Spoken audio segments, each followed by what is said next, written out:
ಮನಸ್ಸನ್ನು ಈಸಿಯಾಗಿ ಈ ಪ್ರಾಣಾಯಾಮ ಮಾಡ್ತಾ ಮಾಡ್ತಾ ಮಾಡ್ತಾಗ ಆ ಮನಸ್ಸನ್ನು ಕಂಟ್ರೋಲ್ ಆಗುತ್ತೆ. ಕಂಟ್ರೋಲ್ ಯಾವ ಥರ ಆಗುತ್ತೆ ಅಂದರೆ ಹಾಗೆ ಫ್ಲೋ ಆಗ್ತಾ ಇರಬೇಕು. ರಕ್ತ ಹೋಗಿಲ್ಲ ಆದರೆ ಅದು ಇಮಿಡಿಯೇಟಾಗಿ ನೋವು ತೋರಿಸ್ಕೊಳ್ಳುತ್ತೆ ಅಲ್ಲ ಸರ್, ನಿಮಗೆಲ್ಲ ಗೊತ್ತಲ್ಲ. ಅದು ರೆಕ್ಕಗಳು ಏನು ಆಡಿಸಲ್ಲ. ಅದೇನದು, ಅದೇನು ಅರ್ಥ ಏನಂದರೆ ಈ ಥರ ಆಡೋದೇ ಪ್ರಾಣಾಯಾಮ, ಈ ಥರ ಆಡೋದು ಪ್ರಾಣಾಯಾಮ, ಸುಮ್ಮನೆ ಇರೋದೇ ಧ್ಯಾನ. ಆವಾಗ ಅದು ಯೋಗಿ ಆಗಿದೆ. ಈಗ ಆ ಮಗು, ಚಿಕ್ಕ ಮಗು ಹೊಟ್ಟೆ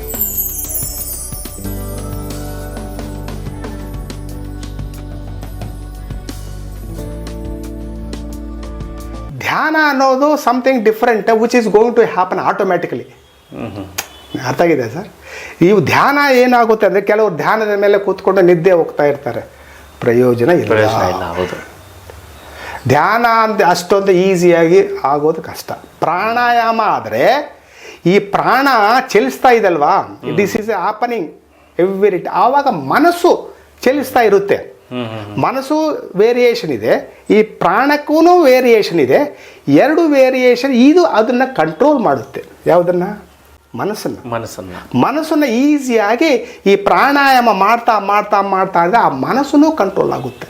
ಕಂಟ್ರೋಲ್ ಯಾವ ಥರ ಆಗುತ್ತೆ ಅಂದರೆ ಥಾಟ್ಸ್ ಕಮ್ಮಿಯಾಗಿ, ಥಾಟ್ಸ್ ಯೋಚನೆಗಳು ಕಮ್ಮಿ ಆಗಿಬಿಟ್ಟು ವಿಶ್ವಶಕ್ತಿ ನಮ್ಮಲ್ಲಿ ಒಳಗಡೆ ಹೋಗುತ್ತೆ.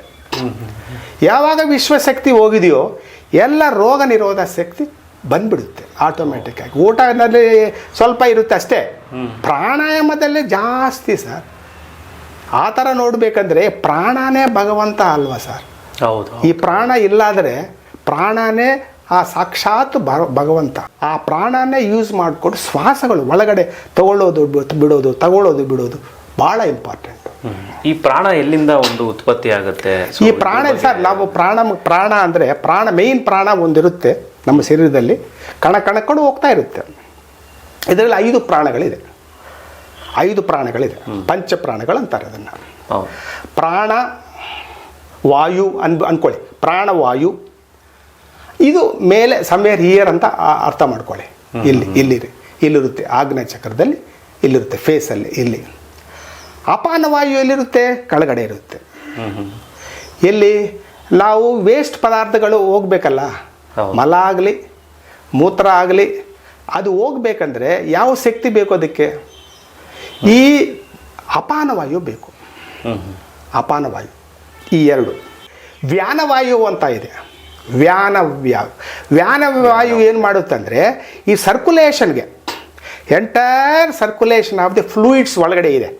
ರಕ್ತ ಆಗಲಿ ಬೇರೆ ಎಲ್ಲ ವಾಟ್ ಎವರ್ ಲಿಕ್ವಿಡ್ ಸ್ಟೇಟಲ್ಲಿರುತ್ತಲ್ವ, ನಮ್ಮ ಶರೀರ ಎಲ್ಲ 70 ಆಲ್ಮೋಸ್ಟ್ 70% ನೀರೇ, 30% ಮೇಲೆ ಘನ ಪದಾರ್ಥ ಅಲ್ವಾ. ಸೊ ಅದಕ್ಕೆ ನಾವು ಈ ದ್ರವಗಳು ಕರೆಕ್ಟಾಗಿ ಫ್ಲೋ ಆಗ್ತಾ ಇರಬೇಕು. ಈ ರಕ್ತ ಹೋಗಿಲ್ಲ ಆದರೆ ಅದು ಇಮಿಡಿಯೇಟಾಗಿ ನೋವು ತೋರಿಸ್ಕೊಳ್ಳುತ್ತೆ ಅಲ್ಲ ಸರ್, ನಿಮಗೆಲ್ಲ ಗೊತ್ತಲ್ಲ. ಸೊ ಅದು ಸರಿಯಾಗಿ ಮಾಡಬೇಕಂದ್ರೆ ವ್ಯಾನ ಪ್ರಾಣ ಅಲ್ಲ. ಆಮೇಲೆ ಉದಾನ ಪ್ರಾಣ ಅಂತ ಒಂದಿದೆ. ಉದಾನ ಪ್ರಾಣ ಮೇಲೆ ಇಲ್ಲಿಂದ ಮೇಲಕ್ಕೆ. ಉದಾನ ಏನು ಮಾಡುತ್ತೆ? ನಮ್ಮ ಯೋಚನೆಗಳಾಗಲಿ ಅದನ್ನು ಕಂಟ್ರೋಲ್ ಮಾಡೋದು ಉದಾನ ಪ್ರಾಣ. ಈ ಉದಾನ ಪ್ರಾಣ ಭಾಳ ಇಂಪಾರ್ಟೆಂಟು.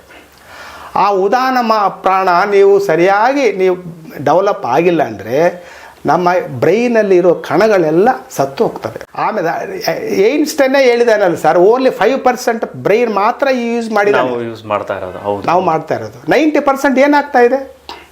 ಆ 90% ಏನಾಗ್ತಾ ಇದೆ? ಈ ಪ್ರಾಣಾಯಾಮ ಮಾಡುವಾಗ ಅದು ಆಚೆ ಬಂದ್ಬಿಡುತ್ತೆ. ಸೊ ಪ್ರಾಣಾಯಾಮದಿಂದ ನಾವು ನಮ್ಮ ಒಂದು ಬ್ರೈನ್ ನಾವು ಯೂಸ್ ಮಾಡೋಕ್ಕೆ ಬಹಳ ಸಹಾಯ ಆಗುತ್ತೆ. ಅದು ಲೆಫ್ಟ್ ಓವರ್ ಬ್ರೈನ್ ಒಳಗಡೆ ಬ್ರೈನ್ ಇದೆ, ಕಣಗಳಿದೆ ಸರ್, ನ್ಯೂರಾನ್ಸ್ ಇರುತ್ತೆ ಒಳಗಡೆ. ಆ ನ್ಯೂರಾನ್ ಡೆಡ್ ನ್ಯೂರಾನ್ಸ್ ಅಂತ ಇರುತ್ತೆ, ನಾಟ್ ಯೂಸ್ಡ್ ನ್ಯೂರಾನ್ಸ್. ಅದನ್ನ ಸ್ಟಿಮ್ಯುಲೇಟ್ ಮಾಡಬೇಕಂದ್ರೆ ಏನು ಅದಕ್ಕೆ ಶಕ್ತಿ ಬೇಕು ಅಂದರೆ ಪ್ರಾಣಾಯಾಮದಿಂದನೇ. ಈ ಥಾಟ್ಸ್ ಎಲ್ಲ ಕಂಟ್ರೋಲ್ ಮಾಡೋದು ಈ ಉದಾನ ಪ್ರಾಣ, ಉದಾನ ವಾಯು ಅನ್ಕೊಳ್ಳಿ, ಉದಾನ ವಾಯು. ಆಮೇಲೆ ಒಂದು ಸಮಾನ ವಾಯು ಅಂತ ಇನ್ನೊಂದಿದೆ. ಸಮಾನ ವಾಯು ಅಂದರೆ ಈ ನಾಭಿ ಹತ್ರ ಇರುತ್ತೆ. ಈ ನಾಭಿ ಇದಲ್ವಾ, ಇದು 72,000 ನಾಡಿಗಳು ಸಂಯೋಗ ಇದು, ಈ ನಾಡಿ ಅನ್ನೋದು ಅಲ್ಲಿ ಸಮಾನವಾಗಿ ಇರುತ್ತೆ ಅಲ್ಲಿ.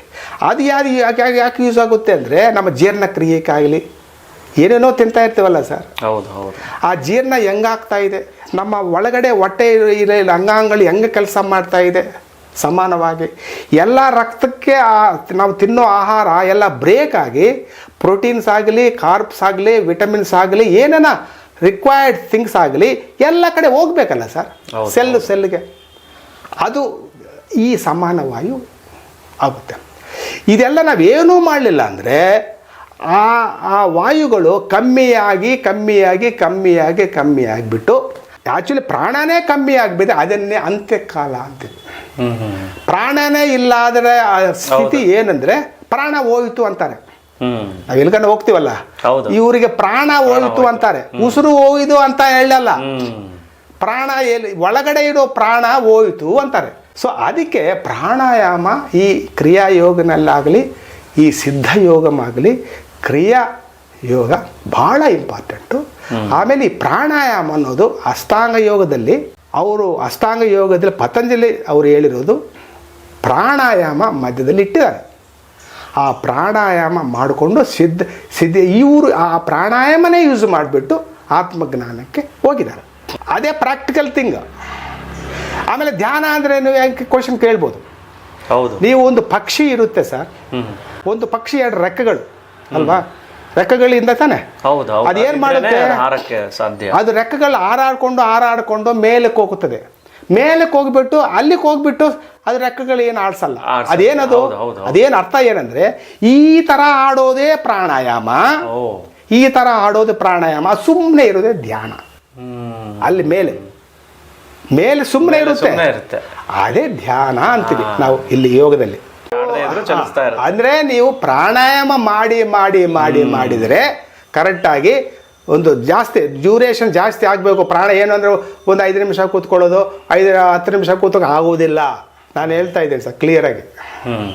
ಈ ಪ್ರಾಣಾಯಾಮ ಕರೆಕ್ಟಾಗಿ ತಿಳ್ಕೊಂಡು ಮಾಡಿದರೆ ಮಾತ್ರ ನಿಮಗೆ ಆಗುತ್ತೆ. ಏನು ಯೂಸ್ ಮಾಡ್ತೀವಿ ನಾವು ಇಲ್ಲಿ ಅಂದರೆ, ಸುಮ್ಮನೆ ಒಂದು ಐಡಿಯಾ ತೋರಿಸ್ತೀನಿ ನಿಮಗೆ, ಪ್ರಾಕ್ಟಿಕಲಾಗಿ ಹೇಳ್ತೀನಿ. ನೀವು ಪ್ರಾಣ ಇರೋದು ಮೇಲೆ, ಕೆಳಗಡೆ ಇರೋದು ಅಪಾನವಾಯು ಅಲ್ವಾ? ಇವಾಗ ಹೇಳಿದ್ರಲ್ವ ಅಪಾನವಾಯು. ಇವಾಗ ನಾವು ಪ್ರಾಣ ತಗೊಳ್ಳುವಾಗ ನಾವು ಇಲ್ಲಿಂದ ತಗೊಳ್ತಾವೆ ಉಸಿರು ಅಲ್ವಾ? ನಾರ್ಮಲ್ ಆಗಿ ನಾವೆಲ್ಲ ಉಸಿರಾಡ್ತಾ ಇರೋದು ಮೂಗಿಂದ ತಾನೆ. ನಾವು ಮಗು ಯಾವ ಥರ ತಗೊಳುತ್ತೆ, 3 ವರ್ಷ 3 ತಿಂಗಳ ಮಗು ಹೇಗೆ, ಅದು ಹೊಟ್ಟೆ ಒಳಗಡೆ ಇರುತ್ತೆ. ಹೊಟ್ಟೆ ಅಲ್ಲಾಡಿಸ್ತಾ ಇದೆ, ಯಾವ ನೋಡಿ ಹೋಗಿ ನೀವು 3 ತಿಂಗಳ ಮಗುನ ಹೋಗಿ ಹೊಟ್ಟೆ ಅಲ್ಲಾಡಿಸ್ತಾ ಇರುತ್ತೆ, ಅಲ್ಲಿಂದ ತಗೊಳುತ್ತೆ. ನಾವು ಅದೇ ಕೆಲಸ ಮಾಡಬೇಕು ಇಲ್ಲಿ. ಆವಾಗ ಅದು ಯೋಗಿ ಆಗಿದೆ. ಈಗ ಆ ಮಗು, ಚಿಕ್ಕ ಮಗು ಹೊಟ್ಟೆಯಿಂದ ಮಗುಗೆ ಅದು ಗೊತ್ತು, ಅದ್ರ ಗೊತ್ತು, ಯಾಕಂದ್ರೆ ಪೂರ್ವಜನ್ಮ ಪುಣ್ಯ ಅಲ್ಲಿಂದ ಬಂತು. ಆಮೇಲೆ ಈ ಸೊಸೈಟಿ ಆಗಲಿ, ಈ ಎನ್ವೈರನ್ಮೆಂಟಲ್ ಕಂಡೀಷನ್ಸ್ ಆಗಲಿ ಬಂದ್ಬಿಟ್ಟು ಅದನ್ನ ಕೆಡಿಸಿ ಆಮೇಲೆ ಭೋಗಿ ಆಗಿದ್ದೀವಿ. ಭೋಗಿ ಆಗಿಬಿಟ್ಟು ಇದು ಕೆಳಗಡೆ ಇಲ್ಲಿಂದ ತಗೊಳ್ಳೋದನ್ನು ಮತ್ತೋಗ್ಬಿಟ್ಟಿದೆ. ಯಾವಾಗ ಮತ್ತೋಗಿದೀವೋ ಆಮೇಲೆ ಮತ್ತೋಗಿ ಆಮೇಲೆ ರೋಗಿ ಆಗಿದೆ. ಭೋಗಿ ನಂತರ ರೋಗಿ. ರೋಗಿ ಆಗಿದ್ವಿ. ರೋಗಿ ಆದ್ಮೇಲೆ ಆಮೇಲೆ ಎಚ್ಚರಿಸ್ಕೊಳ್ತಾನೆ. ರೋಗಿ ಆದ್ಮೇಲೆ ಏನು ಮಾಡ್ತಾರೆ, ಕಂಪಲ್ಸರಿ ಯಾವುದೋ ಆ ರೋಗಿನ ತಪ್ಪಿಸ್ಕೊಳ್ಳೋದು, ಆ ರೋಗ ತಪ್ಪಿಸ್ಕೊಳ್ಳೋದಕ್ಕೆ ಯಾವುದೋ ಒಂದು ಮಾಡಬೇಕಲ್ವಾ ಮನುಷ್ಯ. ಪ್ರತಿಯೊಬ್ಬರು ಮಾಡ್ತಾರೆ. ಹಾಸ್ಪಿಟ್ಲಿಗೆ ಹೋಗೋದು, ಏನಾದ್ರೆ ನಾರ್ಮಲ್ ಆಗಿ ಯೋಗಿ ಕಡೆ ಬರ್ತಾನೆ. ಯೋಗಿ ಕಡೆ ಮಾಡಿದ್ರೆ ಇದು ತಿಳ್ಕೊಂಡು, ನಾವು ಚಿಕ್ಕವಾಗ 3 ತಿಂಗಳ ಮಗು ಯಾವ ಥರ ಮಾಡುತ್ತೆ ಅದು ತಿಳ್ಕೊಂಡು ಈ ಥರ ಮಾಡು ಅಂತ ಯೋಗಿ ಟೀಚ್ ಮಾಡ್ತಾನೆ. ಯೋಗಿ ಅಂದರೆ ಆ ಟೀಚರು, ಯೋಗ ಟೀಚರ್, ಅವ್ರು ಟೀಚ್ ಮಾಡ್ತಾನೆ. ಸಿದ್ಧ ಯೋಗಿ ಆಗಲಿ, ಟೀಚರ್ ಆಗಲಿ, ಕ್ರಿಯಾ ಯೋಗ ಟೀಚರ್ ಟೀಚ್ ಮಾಡ್ತಾನೆ, ಈ ಥರ ಮಾಡ್ಕೋಪ್ಪ ಅಂತ. ಅದೇ ಕ್ರಿಯಾ ಯೋಗ ಅನ್ನೋದು, ಸಿದ್ಧ ಯೋಗಮ್ ಅನ್ನೋದು. ಇಲ್ಲಿ ಏನು ಮಾಡ್ತೀವಿ ನಾವು, ಈ ಪ್ರಾಣ ಇಲ್ಲಿದಲ್ವಾ ಸರ್, ಅಪಾನ ವಾಯುನ ಮೇಲಕ್ಕೆ ತಗೊಳ್ತೀವಿ. ಹಿಂಗೆ ತಗೊಳ್ತೀವಲ್ಲ, ಅಲ್ಲಿ ಕೆಳಗಡೆಯಿಂದ ಹೊಟ್ಟೆ ಕದಲಿ ಮೇಲಕ್ಕೆ ಹಿಂಗೆ ಬರುತ್ತೆ. ಹೊಟ್ಟೆ ಕದಲ್ಬೇಕು, ಹೊಟ್ಟೆ ಕದಲ್ಬೇಕು, ಒಳಗಡೆಯಿಂದ ತಗೋಬೇಕು ಅಂತ ಹೇಳ್ತಾರೆ. ಹೊಟ್ಟೆ ಒಳಗಡೆಯಿಂದ ಅದು ಹೇಳ್ತೇನೆ ನಿಮಗೆ. ಇಲ್ಲಿ ತಗೋಬೇಕು, ಆಮೇಲೆ ಇಲ್ಲಿ ಮೇಲೆ, ಆಮೇಲೆ ಇಲ್ಲಿ ಪ್ರಾಣ ಇರುತ್ತಲ್ವಾ ಅದನ್ನು ತಳ್ಳಬೇಕು ಕೆಳಗಡೆಗೆ. ಈ ಥರ ತಗೊಳ್ಳುವಾಗ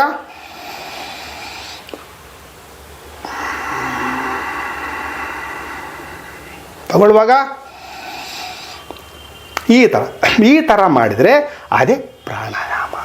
ಹೌದು ಸರ್, ಖಂಡಿತ. ನಮ್ಮ ವೀಕ್ಷಕರಿಗೂ ಭಾಳ ಒಂದು ಒಳ್ಳೆ ಮಾಹಿತಿನ ನೀಡಿದ್ದೀರಾ ನೀವು. ತಮ್ಮಿಂದ ಅವ್ರಿಗೆ ಭಾಳಷ್ಟು ಉಪಯೋಗ ಆಗತ್ತೆ ಈ ವಿಡಿಯೋ ಅಂತ ಬಯಸ್ತೀನಿ.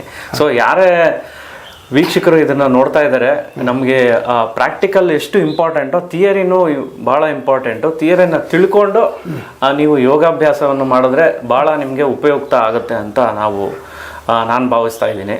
ಸರ್ ಹೇಳಿ ಸರ್ ಮುಂದಕ್ಕೆ. ಇವಾಗ ಏನಿದೆ ಸರ್, ಇದ್ರ ಬಗ್ಗೆ ಪ್ರಾಣಾಯಾಮ ಬಗ್ಗೆ ಹೇಳಿದೆ ನಿಮಗೆ. ಇದು ಯಾವ ಥರ ಮಾಡಬೇಕಂತ ನಮಗೂ ಹೇಳ್ತೀನಿ, ಇಲ್ಲ ಪ್ರಾಕ್ಟಿಕಲ್ ಆಗಿ ಹೇಳ್ತೀನಿ. ಇದಕ್ಕೆ ಸ್ವಲ್ಪ ನೀವು ಇದಕ್ಕೆ ಆಹಾರ ನಿಯಮಗಳು ಯೂಸ್ ಮಾಡ್ಕೋಬೇಕು. ಆಹಾರ ನಿಯಮಗಳು ಅಂತ ಒಂದಿದೆ. ನಾವು ತಗೊಳ್ಳೋ ಆಹಾರ ಯಾವ ಥರ ಇರಬೇಕು, ಯಾವಾಗಲೂ ಸಾತ್ವಿಕ ಆಹಾರ ಇರಬೇಕು. ಸಾತ್ವಿಕ ಆಹಾರ ಯೋಗನ ಅಭ್ಯಾಸ ಮಾಡೋರು, ಈ ಯೋಗ ಎಕ್ಸ್ಪೆಷಲಿ ಅಭ್ಯಾಸ ಮಾಡೋರು ಆಹಾರ ವಿಹಾರದಲ್ಲಿ ಸ್ವಲ್ಪ ಕೇರ್ಫುಲ್ ಆಗಿರಿ. ನಾರ್ಮಲ್ ಆಗಿ ಫ್ರೂಟ್ಸು ತಗೊಳ್ಳಿ. ಈವ್ನಿಂಗ್ ಟೈಮಲ್ಲಿ ಫ್ರೂಟ್ಸ್ ತಗೊಂಡ್ರೆ ಒಳ್ಳೆಯದು. ಮಧ್ಯಾಹ್ನ ಊಟ ಮಾಡಿ.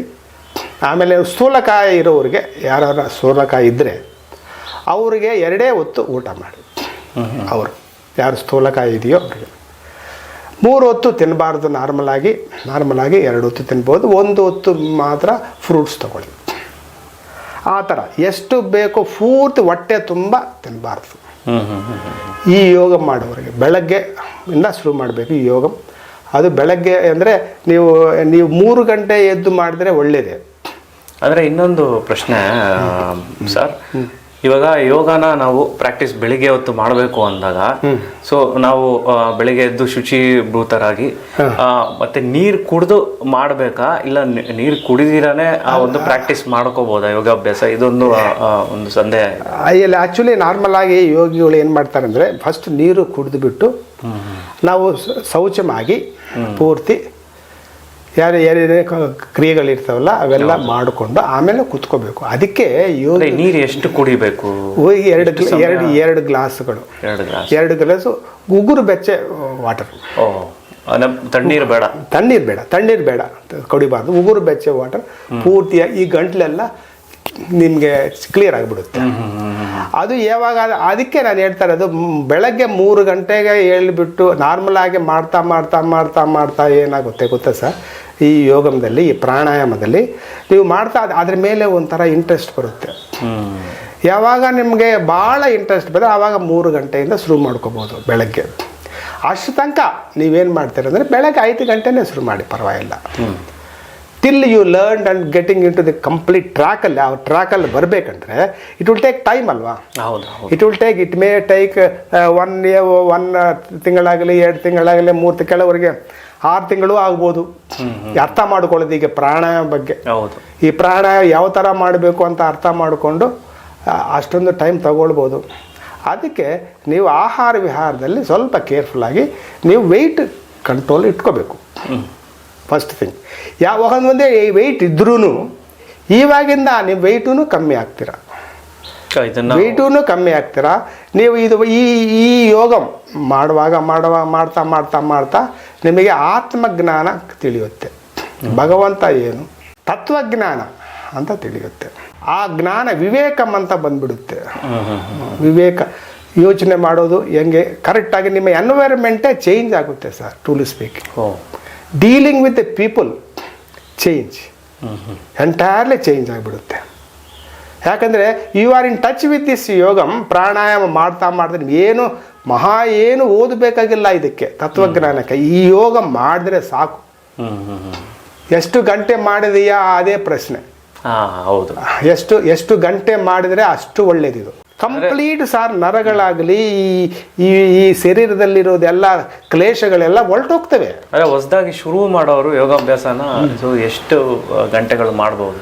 ಅದೇ ಸಾರ್ ನಾನು ಹೇಳಿದಲ್ವಾ, 10 ಮಿನಿಟ್ಸ್ ಬೆಳಗ್ಗೆ, 10 ಮಿನಿಟ್ಸ್ ಸ್ಟಾರ್ಟ್ ಮಾಡಿ. 10 ನಿಮಿಷ ಬೆಳಗ್ಗೆ, 10 ನಿಮಿಷ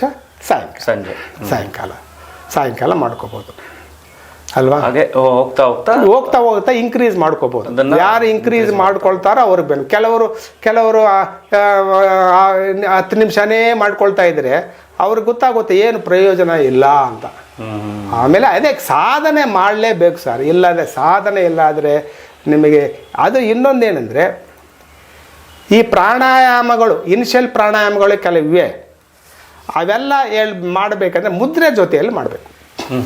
ಮುದ್ರೆ ಜೊತೆ ಈ ಪ್ರಾಣಾಯಾಮ ಇವಾಗ ಹೇಳಿದ್ರಲ್ವಾ, ಪ್ರಾಣ ಅಪಾನ ಚಾರಿಣಂ ಅಂತ ಹೇಳಿದ್ದೀನಲ್ವಾ, ಅದಕ್ಕೇನು ಚಿನ್ಮಯ ಮುದ್ರೆ ಸಾಕು. ಯಾಕಂದ್ರೆ long duration, only one activity. ಮಿಕ್ಕಿದ್ದು ಮುದ್ರೆ ಪ್ರಾಣಗಳಿದೆ. ಬ್ರಾಹ್ಮರಿ ಪ್ರಾಣಾಯಾಮ ಇದೆ, ಸೋಹಂ ಪ್ರಾಣಾಯಾಮ ಇದೆ, ಸ್ಕ್ವಯರ್ ಪ್ರಾಣಾಯಾಮ ಅಂತ ಒಂದಿದೆ, ಅಂತರ್ ಕುಂಭಕಂ ಪ್ರಾಣಾಯಾಮ ಇದೆ, ಬಾಹ್ಯ ಕುಂಭಕಂ ಇದೆ, ನಿಯಂತ್ರಣ ಪ್ರಾಣಾಯಾಮ ಇದೆ. ಆಮೇಲೆ ನಂದು ಬ್ರಾಹ್ಮರಿ ಅಲ್ಲಿ ಮಕಾರ ಚೇಂಜ್ ಮಾಡೋದು ಇದೆ. ಆಮೇಲೆ ಶೀತಕಾಲಿ ಕ್ರಿಯೆಗಳಿವೆ, ನಾಲಿಗೆಯಿಂದ ಮಾಡೋದು. ಇವೆಲ್ಲ ಮಾಡಬೇಕಂದ್ರೆ ಯಾವುದೋ ಒಂದು ಮುದ್ರೆ ಹಾಕೋಬೇಕು. ಇದು ಮಾಡುವಾಗ ಮುದ್ರೆ ಜೊತೆ ಇದನ್ನ ಮಾಡ್ಕೊಂಡ್ರೆ ಚೆನ್ನಾಗಿರುತ್ತೆ. ಹಿಂಗನ್ನ ಇಟ್ಕೋಬಹುದು. ಇದು ಚಿನ್ಮಯ ಮುದ್ರೆ. ಈ ಚಿನ್ಮಯ ಮುದ್ರೆ ಹಾಕೊಂಡು ಕೂತ್ಕೊಂಡ್ರೆ ಇದೇ ಈ ಪ್ರಾಣಾಯಾಮ ಮಾಡೋರು ಯಾರು ಪ್ರಾಣಾಯಾಮ ಮಾಡ್ತಾರೋ ನಾನು ಹೇಳೋದು ಅದೆಲ್ಲ ಮಾಡುವ. ಅದು ಇನಿಷಿಯಲ್ ಆಗಿ ಎಂತರ ಸ್ಟಾರ್ಟಿಂಗ್ ಎಲ್ಲ ಹೇಳ್ತೀನಿ.